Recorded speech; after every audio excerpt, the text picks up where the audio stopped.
घरफोडीच्या गुन्ह्यातील 26 लॅपटॉप जप्त. नारपोली पोलीस ठाणे हद्दीतील गोदामात घरफोडी करून चोरी केलेल्या लॅपटॉपच्या गुन्ह्याचा समांतर तपास करत असताना गुन्हे शाखे पथकाला यश मिळाले असून 2 जणांना कर्नाटक राज्यातून ताब्यात घेत त्यांच्याजवळून चोरी केलेला 24,65,000 रुपये किमतीचे 26 लॅपटॉप जप्त करण्यात आले आहे. नारपोली पोलीस ठाणे हद्दीत एका गोदामातील घरफोडीमध्ये 26 लॅपटॉप चोरी केल्याची घटना घडली आहे. या गुन्ह्याचा तपास करत असताना गुन्हे शाखेचे सहाय्यक पोलीस निरीक्षक धनराज केदार यांनी मिळालेल्या गुप्त बातमीवरून तसेच सीसीटीव्ही फुटेज व तांत्रिक विश्लेषणावरून या गुन्ह्यातील आरोपी निष्पन्न केले आहे. या आरोपींचा शोध घेतला असता ते दोघेही कर्नाटक राज्यातील सदर आरोपींना कन्याकोळ तांडा येथील यादगिरी येथे लपून बसले असल्याचे समजले. लॅपटॉप चोरणाऱ्यांनी दिली गुन्ह्याची कबुली. गुन्हे शाखेच्या भिवंडी युनिटचे वरिष्ठ पोलीस निरीक्षक जनार्दन सोनावणे यांच्या मार्गदर्शनाखाली सहाय्यक पोलीस निरीक्षक धनराज केदार सह पोलीस उपनिरी सुधाकर चौधरी, पोलीस कर्मचारी प्रकाश पाटील, प्रशांत राणे, सुदेश घाग, सचिन जाधव, अमोल इंगळे, भावेश घरत, विजय कुंभार या पोलीस पथकाने कर्नाटक राज्यात धाव घेत तेथून दिलीप चव्हाण 20 वर्ष, अर्जुन राठोड 23 यांना शिताफीने ताब्यात घेण्यात आले. त्यांच्याकडून कसून चौकशी केली असता त्यांनी गुन्ह्याची कबुली देत चोरी केलेली लिनोवा कंपनीचे 26 नग लॅपटॉप व गुन्ह्यात वापरलेले वाहन असा एकूण 24,65,000 किमतीचा मुद्देमाल जप्त करण्यात यश मिळवले आहे. या गुन्ह्यातील अटक आरोपी व फरार आरोपी हे सर्व मूळगाव कन्याकोळ तांडा राज्य कर्नाटक येथील रहिवासी आहेत. पोलीस स्टेशन येथे 378/25 हा घरफोडीचा गुन्हा दाखल होता, ज्याच्यामध्ये गोडाऊनमध्ये चोरी करून त्यांचे लॅपटॉप चोरून घेऊन गेले होते. त्या अनुषंगानं गुन्हे शाखेच्या युनिट 2चे इन्चार्ज जनार्दन सोनवणे, API केदार आणि त्यांच्या टीमने ACP शेखर बागडे यांच्या मार्गदर्शनामध्ये तपास केला, त्याचा समांतर तपास केला. यामध्ये 2 आरोपी निष्पन्न झाले. एक दिलीप चव्हाण आणि दुसरा आरोपी अर्जुन राठोड हे मूळ राहणारे कर्नाटक राज्यातले आहेत. काही दिवस ते आपल्या भिवंडी परिसरामध्ये देखील वास्तव्याला होते. या 2 आरोपींना आपण अटक केली. त्यांच्याकडून एकूण 26 लॅपटॉप जप्त केलेले आहेत, ज्याची किंमत आहे 24,65,000 आणि याच्यामध्ये अजून देखील त्यांनी कुठल्या गोडाऊनमध्ये किंवा इतर ठिकाणी चोरी केली आहे का घरफोडी केली आहे याचा देखील आम्ही तपास करत आहे. सध्या हे आरोपी न्यायालयीन कोठडीमध्ये. सर, किती लाखांचा मुद्देमाल होता हा? कुठे तपासामध्ये एकूण 26 लॅपटॉप मुद्देमाल जप्त केलेला आहे किंवा मिळून आलेला आहे, त्याची किंमत 24,65,000. हे कुठे विक्रीसाठी नेणार होते काय? त्याचा आता अधिक आम्ही तपास करत आहे. सध्या त्यांच्याकडून रिकव्हरी केली, जप्त केलेले आहे. ते कोणाला विकणार होते किंवा ते कोण रिसिव्ह करणार होतं त्याचा देखील अधिकचा तपास आम्ही करतो. कशा प्रकारे यांची मोडच असायची चोरी हे स्क्रूड्रायव्हर कटावणीच्या साह्याने गोडाऊनचं शटर किंवा दरवाजे उचकटून त्यामध्ये ते मुद्देमाल चोरून गेले.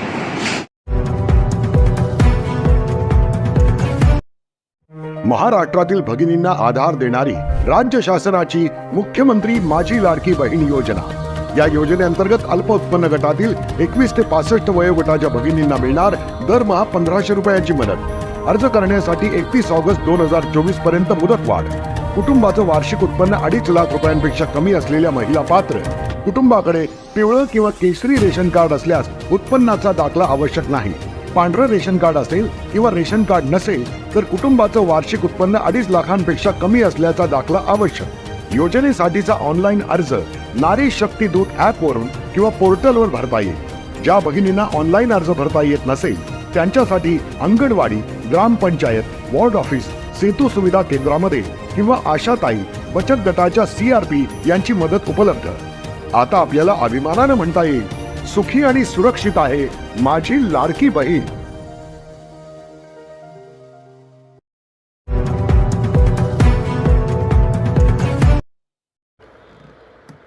ठाण्यात 30 मार्चला राजस्थान महोत्सव. राजस्थान एकता मंचातर्फे राजस्थान दिनानिमित्त ठाण्यात 30 मार्च रोजी वर्तकनगर येथील रेमण येथील हॉलमध्ये राजस्थानातील 36 समुदायांच्या लोकांच्या उपस्थितीत राजस्थान महोत्सवाचे आयोजन केले जाणार आहे. गुरुवारी आयोजित पत्रकार परिषदेत राजस्थान प्रगती मंडळाचे अध्यक्ष राकेश मोदी म्हणाले की ठाणे आणि जवळच्या जिल्ह्यातील सर्व राजस्थानी आणि सनातनी बांधवांना एकत्र करण्यासाठी मंचाने हा कार्यक्रम आयोजित केला आहे. गेल्या वर्षी प्रमाणे यावर्षीही हा कार्यक्रम ठाणे, कल्याण, नाशिक आणि नागपूरसह महाराष्ट्रातील विविध भागात साजरा केला जाईल. कार्यक्रमात समाजातील महिलांकडून विविध पारंपरिक नृत्ये, घुमर आणि इतर कलाकृती सादर केल्या जातील. प्रसिद्ध नृत्यांगना वर्का पंडित, सिमरन, मेहुल जोसेफ आणि नीलू यांच्याकडून विविध नृत्ये सादर केली जातील आणि गायिका भावना पंडित, रवी जैन यांच्याकडून विविध शौर्यगीते आणि पारंपरिक संगीत सादर केले जाईल. या कार्यक्रमात महाराष्ट्र राज्याचे मुख्यमंत्री देवेंद्र फडणवीस, उपमुख्यमंत्री एकनाथ शिंदे, परिवहन मंत्री प्रताप सरनाईक, वनमंत्री गणेश नाईक, राजस्थानचे मुख्यमंत्री भजनलाल शर्मा, उपमुख्यमंत्री दिया कुमारी, नगर विकास मंत्री झबरसिंग खर्रा, खासदार नरेश मस्के, भाजप महाराष्ट्र प्रदेशाध्यक्ष चंद्रशेखर बावनकुळे, आमदार संजय केळकर, निरंजन डावखरे, माजी आमदार रवींद्र फाटक आणि इतर मान्यवर प्रमुख पाहुणे म्हणून उपस्थित राहणार असल्याची माहिती फोरमचे अध्यक्ष कपूर रामावत यांनी दिली. समाजात उत्कृष्ट कार्य करणाऱ्या विविध क्षेत्रातील मान्यवरांना राजस्थान गौरव पुरस्काराने सन्मानित केले जाईल. त्यामध्ये मुंबई महानगरपालिका आयुक्त भूषण गगराणी, कंडमपा आयुक्त इंदुराणी जाखड, IPS अधिकारी सत्यनारायण चौधरी, IS अधिकारी व मुंबईच्या जिल्हाधिकारी निधी चौधरी, गायीच्या सेवेला समर्पित केलेले व टिपटॉप प्लाझा मालक मनोज शहा, संपूर्ण देशात CA परीक्षेत प्रथम क्रमांक मिळवणारे यश मेहता आणि पर्यावरण कार्यकर्ते पीयूष चौहान यांच्यासह विविध मान्यवरांचा सन्मान केला जाईल असेही त्यांनी यावेळी सांगितले. राजस्थान विकास मंच द्वारा 30 मार्च को रेमंड के ग्राउंड पे एक अति भव्य राजस्थानी महोत्सव का आयोजन किया गया है, जिसमें राजस्थानी संस्कृति, राजस्थानी कल्चर और राजस्थानी प्रोग्राम और राजस्थानी समाज के विभूषित लोगों को सम्मानित किया जाएगा, जिसमें राज्य के मुख्यमंत्री देवेंद्र जी फडणवीस, राज्य के उप मुख्यमंत्री एकनाथ शिंदे जी, प्रताप जी सरनाईक, नरेश जी मस्के, संजय जी केलकर, निरंजन जी डावकरे, चंद्रकांत जी बावनकुले जी और तमाम राजनीतिक क्षेत्र के, सामाजिक क्षेत्र के और अधिकारी वर्ग के लोग इसमें उपस्थित रहेंगे. शाम को 5 बजे से राजस्थानी महोत्सव में राजस्थान की महिलाओं द्वारा विविध सांस्कृतिक कार्यक्रम आयोजित किया जाएगा. उसी बीच में आए हुए सभी गणमान्यों का सम्मान किया जाएगा और रात को 10-11 बजे तक ये प्रोग्राम चलेगा, जिसमें समाज के आपके माध्यम से मैं तमाम थाने के राजस्थानी भाइयों से निवेदन करूंगा कि ज्यादा से ज्यादा संख्या में उपस्थित रहते इस कार्यक्रम की शोभा बढ़ाए. में हमारे महाराष्ट्र के सचिव भूषण जी गगरानी साहब, इनका सम्मान हम लोग कर रहे हैं. साथ ही साथ में सत्यनारायण चौधरी जी, इनका हम सम्मान कर रहे हैं. कल्याण डोंबिवली महानगर पालिका की आयुक्त इंदुरानी जी जाखड़, इनका हम सम्मान कर रहे हैं. और साथ ही साथ में समाज में अलग अलग क्षेत्रों में उल्लेखनीय कार्य, कोई उद्योग में, कोई संस्कृति में, कोई एजुकेशन में, ऐसे करके तकरीबन 15 लोग समाज के विभूषितों का हम सम्मान कर रहे हैं, जिसमें राजस्थान गौरव, उद्योग रत्न, समाज रत्न, राजस्थान शिरोमणि, ऐसे अलग अलग पुरस्कार से उनको अलंकृत कर रहे हैं. एक्चुअली में हम लोग राजस्थान दिवस जो 30 मार्च को राजस्थान की जो स्थापना दिन है, उसी के उपलक्ष्य में हम लोग गत वर्ष से मनाते आ रहे हैं. और इस बार हम बहुत भव्य रूप से इसको राजस्थान महोत्सव के रूप में हम लोग मना रहे हैं. और ये राजस्थान विकास मंच के माध्यम से पूरे महाराष्ट्र में हम लोग पूना में, नासिक में, नागपुर में, कोल्हापुर में, ऐसी जगहों पे हम लोग ये कार्यक्रम 7 दिवस तक, जैसे राजस्थान की सरकार ने इस कार्यक्रम को 7 दिवस का आयोजित किया है ना, उसी तरह से हमने पूरे महाराष्ट्र में इसको मनाने का निश्चय किया है. और राजस्थान महोत्सव के रूप में हमारा ये जो कार्यक्रम दूसरे साल का है, वो हम लोग बहुत ही बड़ी संख्या में राजस्थान के जो ठाणे समाज के जो लोग हैं, उनके सहयोग से हम लोग मनाने जा रहे हैं और बड़ी भव्य तरीके से मना रहे हैं रेमंड्स कंपनी के अंदर. और उसमें हमारे राज्य के मुख्यमंत्री देवेंद्र जी फडणवीस और हमारे उप मुख्यमंत्री एकनाथ जी शिंदे साहब और हमारे राजस्थान के मुख्यमंत्री भजनलाल जी, उप मुख्यमंत्री दिया कुमारी जी और वहाँ के नगर विकास मंत्री अपने खरा साहब और सब, और हमारे थाने के जितने भी विधायक है, प्रताप जी सरनाईक साहब, अपने डावकरे साहब, केलकर साहब और हमारे जो जिला अध्यक्ष संजय जी बाकुले साहब, गणेश जी नाइक, सब जितने भी सब नेतागण हमारे इस कार्यक्रम में उपस्थित रहेंगे. और हम समाज के जो भी उत्कृष्ट कार्य कर रहे हैं, जो प्रशासनिक सेवा में जो कार्य कर रहे हैं, जो कला और लोक संस्कृति के अंदर जो कार्यक्रम कर रहे हैं, जो उद्योग क्षेत्र में जो काम कर रहे हैं और जिनका सामाजिक सेवा के प्रति और समाज के प्रति बड़ा योगदान है, उनको हम हर वर्ष कुछ 5 लोग इस बार दे रहे हैं, तो 5 लोग अगले साल में कर रहे हैं। ऐसे उन लोगों का सम्मानित इस मंच से कर रहे हैं। इसमें प्रमुख रूप से इस बार हमने मुंबई महानगर पालिका के जो कमिश्नर है, आयुक्त हैं हमारे, वो मारवाड़ी समाज से है, भूषण गगरानी जी। उनको हम राजस्थान गौरव के अपने पुरस्कार से पुरस्कृत कर रहे हैं। हमारे मुंबई के सह आयुक्त पुलिस कमिश्नर सत्यनारायण जी चौधरी जी, उनको भी हम राजस्थान गौरव पुरस्कार से पुरस्कृत कर रहे हैं। वो भी हमारे राजस्थान समाज से, हमें उनका बहुत गौरव है। और दूसरा हमारे इंदू रानी झाकड़, जो अपने कल्याण डोंबिवली की जो महानगर पालिका की आयुक्त है, उनको भी हम राजस्थान गौरव के पुरस्कार से पुरस्कृत कर रहे हैं। और ऐसे वैसे भी बहुत सारी जो विभिन्न क्षेत्रों में जो कार्यरत है, उनका हम इस मंच के माध्यम से सम्मानित करने का कार्य कर रहे हैं। और ये कार्यक्रम बहुत भव्य दिव्य रूप से मनाने की पूरी तैयारी कर रहे हैं। हाँ, निधि चौधरी जी हमारे जो IAS है, जो पैंट की रायगढ़ जिले की कलेक्टर रही हुई है, उनका भी इस मंच के माध्यम से सम्मान राजस्थान गौरव के रूप से उनका सम्मान किया जा रहा है। राजस्थान के महाराष्ट्र के अंदर जो 1.5 करोड़ लोग हैं, उनको एकत्रित करना, उनको संगठित करना और राजस्थान विकास मंच के माध्यम से राजस्थानी समाज का और भी उत्कृष्ट हम लोग कार्य कर रहे हैं। उनको समाज के बंधुओं को जहाँ कहीं भी कोई किसी प्रकार की तकलीफ हो, किसी प्रकार की कोई प्रशासनिक पीड़ा हो, किसी भी प्रकार की कोई संकट हो, राजस्थान विकास मंच उन सभी लोगों के पीछे शक्ति से खड़ा रहेगा, ऐसा हमारा दूसरा संकल्प भी है। धन्यवाद। जय जय।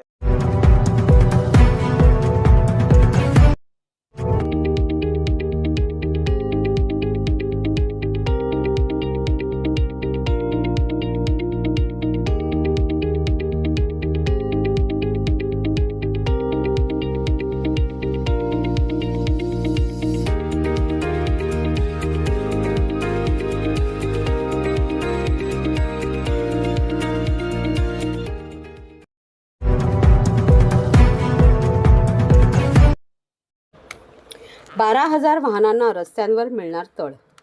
मागील अनेक वर्ष प्रतीक्षेत असलेल्या पार्किंग धोरणाला मुहूर्त मिळण्याची शक्यता निर्माण झाली आहे. या धोरणाकरिता पुन्हा एकदा रस्त्याचे सर्वेक्षण करून त्याची वर्गवारी करून कागदावर असलेले पार्किंग धोरण प्रत्यक्षात उतरवण्यासाठी ठाणे महापालिका प्रशासनाने हालचाल सुरू केल्या असून या धोरणाच्या अंमलबजावणीसाठी प्रशासन सज्ज झाले आहे. ठाणे महापालिका क्षेत्रात वाहनतळाची पुरेशी सुविधा उपलब्ध नाही, त्यामुळे नागरिक रस्त्यावर बेकायदा वाहने उभी करतात. अशी वाहन पार्किंगमुळे वाहतुकीस अडथळा निर्माण होऊन कोंडी होते. त्यामुळे वाहतूक कोंडी होऊ नये आणि नागरिकांना वाहनतळाची सुविधा उपलब्ध व्हावी यासाठी पालिका प्रशासनाने काही वर्षापूर्वी पार्किंग धोरण आखले होते. त्याचा सविस्तर आराखडा तयार केला आहे. या आराखड्यानुसार शहरातील रस्त्यालगत पार्किंग क्षेत्र निश्चित करून त्या ठिकाणी शुल्क आकारण्यात येणार होते. त्यातून पालिकेने उत्पन्न मिळणार होते. त्यासाठी पालिकेने शहरातील रस्त्यांचे सर्वेक्षण करून पार्किंग क्षेत्र निश्चित करण्यात आले होते. यानुसार शहरातील 168 रस्त्यांवर 11,931 वाहने उभी करण्याची सुविधा उपलब्ध होणार होती. त्यामध्ये 6,477 दुचाकी, 1,546 तीन चाकी, 3,360 हलकी 4 चाकी, 548 अवजड 4 चाकी वाहनांचा समावेश होता. या पार्किंगसाठी अ, ब, क, ड अशी रस्त्यांची वर्गवारी करून त्याप्रमाणे वाहन पार्किंग शुल्काचे दर निश्चित केले होते. या संबंधिताच्या प्रस्तावास सर्वसाधारण सभेनेही मान्यता दिली होती. परंतु कोरोना काळ आणि काही तांत्रिक अडचणींमुळे पार्किंग धोरणाची अंमलबजावणी होऊ शकली नव्हती.